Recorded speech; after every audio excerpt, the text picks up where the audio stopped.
네, 안녕하세요. 네, 이승호사입니다. 자, 이번 네 번째 과목 하겠습니다. 수출입 안전관리 파트입니다. 제 같은 경우에는 이제 그 우리 AO 제도가 주로 이용이 되는데, 얘 같은 경우에는 이제 법하고 고시가 좀 포인트입니다. 그 역시나 이제 AO 관련된 문제가 많이 나왔어요. 보겠습니다. 자, 보게 되면 이제 1번. 부터 보게 되면은 이제 수출입 안전관리 기준 이제 주수도 측정 평가 활용이나 설명입니다. 간호에 들어갈 내용으로 바르게 나열한 것은 이렇게 되어 있습니다. 자, 우리가 이제 AO 고시 말고도 AO 관련된 법이나 고시 말고도 이제 법규 수행 능력 평가 이 고시가 이제 시험 문제가 나오게 되는데 역시나 이제 첫 번째 부탁하고 나왔네요. 보겠습니다.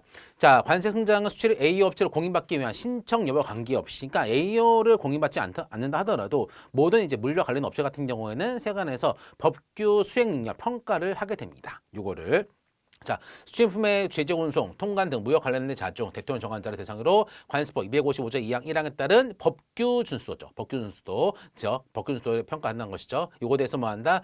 법규 준수도 통제를 위해서 먹이동에서 이제 그 위험 통제, 내부 통제죠. 하기 위해서 요거에 대해서 이제 준수한 정도로 대통령 정한자를 대해서 측정 평가를 할 수가 있습니다. 관세청장은 뭐뭐 다른 측정 평가 대상자에 대한 뭐뭐를 위해서 이에 따라 측정 평가 결과를 대통령에 따라서 정함에 따라서 활용할 수가 있습니다. 자, 그래서 이 같은 경우에는 이제 그 안전관리 기준이죠. 안전관리 기준을 준수하는 정도죠. 정도에 대해서 측정 평가를 한다. 그러니까 안전관리라는 거는 이제 우리가 신고 정확도, 우리가 이제 보세구역 같은 경우에는 이제 반출입 신고, 그 다음에 이제 그 보세운송 같은 경우에는 보세운송 신고 또는 승인 그런 것들을 이제 전체 건수에 비해 가지고 이제 얼마나 오류율이 있나 보는 겁니다. 그래서 그런 게 안전관리라는 것이죠. 그 다음에 이제 관심장은 이제 그러한 측정 평가 대상에 따라서 측정 평가 그런 이에 따른 측정 평가 대상자에 대해서 이제 이러한 이제 대한 측정 평가에 대한 이런 것들의 지원 관리를 위해서 이제 그런 결과를 이제 활용할 수가 있다라고 되어 있습니다. 지원 관리죠. 통제가 아니죠. 지원하고 관리죠. 지원 관리. 이런 것도 시험 문제 나오네요. 그렇죠? 지원 관리라는 것에 대해서도 시험 문제 나왔습니다. 요거를 그러니까 이제 이게 이제 법규 준수도 같은 경우에는 이제 그 뭡니까? 그 뭐야? 그 점수가 이제 나오게 되는데 이게 이제 그 2년치가 나오거든요. 2년치. 근데 보게 되면은 그러니까 안전관리 기준 같은 경우는 법에 있는 내용이기 때문에 그러니까 이 문제 같은 법에 있는 내용이거든요. 근데 그 법이죠. 법 1번 같은 경우는. 그런데 2번에서 보게 되면은 그러니까 이 문제 놀랐습니다. 보면은 대상자에 대한 지원 및 관리잖아요. 근데 보게 되면은 통제가 나왔어요. 통제. 근데 이게 홀코닥할 수 있어요. 왜냐하면 이제 법규 준수에 따라서 이제 검사 같은 게 대한 비율이 또 정해지기도 하니까. 근데 지원입니다. 지원. 자, 요거는 이제 잘 안 좀 안 읽었을 것 같은 느낌? 그래서 얘는 문제가 난이도가 좀 상으로 보겠습니다. 자, AO 업체의 공익기준 일부의 발생을 가로에 들어갈 내용으로 바르게 연결한 것은 이렇게 되어 있네요. 자, 출입 신고 등의 적정성 유지하기 위한 기업의 영업 활동, 신고 자료 흐름, 처리 절차 등과 관련 부서 상호 의사소통 체계를 한다. 보다 이게 중요하죠. 상호 의사소통보다 내부 통제입니다. 내부 통제 매뉴얼을 써야 된다. 안전관리 같은 경우에는 이제 뭐 거운 출입 취시 정기로 해서 거운 출입 취시 시죠. 시설 장비죠. 시설 장비. 재무건설 같은 경우에는 관세 등 이제 영업 활동과 관련된 것들에 대해서 채무를 있으면 안 된다는 것입니다. 그렇죠? 얘는 쉬운 것이죠. 됐습니다.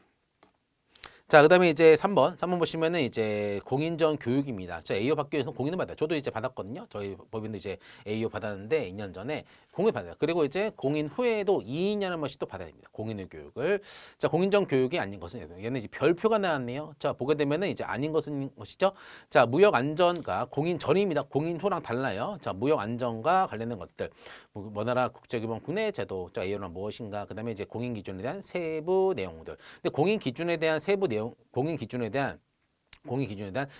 같은 경우에는 이제 우리 법에 나와 있는 법내 제한, 법규준수도 내부 통제 시스템, 그다음에 이제 그 재무 건전성, 안전관리, 거운처리 시정교 그런 것에 대해서 각각의 기준들이 있어요. 이거 충족해야 됩니다. 그거 다 배우고요. 그다음에 이제 AO가 왜 필요한지 필요성에 배우죠. 그다음에 이제 라본 보시면은 이제 법규 내부 통제 시스템, 그죠? 안전관리와 관련된 내부 통제 시스템에서 배웁니다. 그다음에 전기 자체 평가 및 종합사 대비한 위하죠. 이건 뭡니까? 이건 이제 AO를 받고 해야 되는 것이죠. AO를 받고 1년 한 번씩 공인받은 날에 동의받은 달의 다음 달 15일까지 정기 자체 평가 제출하고 그다음에 이제 5년이 유효기간인데 그 5년 기간 만료일 6개월 이전에 이제 갱신 신청하죠. 종합사 할 때. 자, 이거 같은 경우는 공인 후 교육입니다. 공인 전에 이것까지 할 필요가 없죠. 알아야 되는데 이건 공인받고 사후 관리하는 사항이니까 마법은 아닙니다. 이것도 잘 냈네요.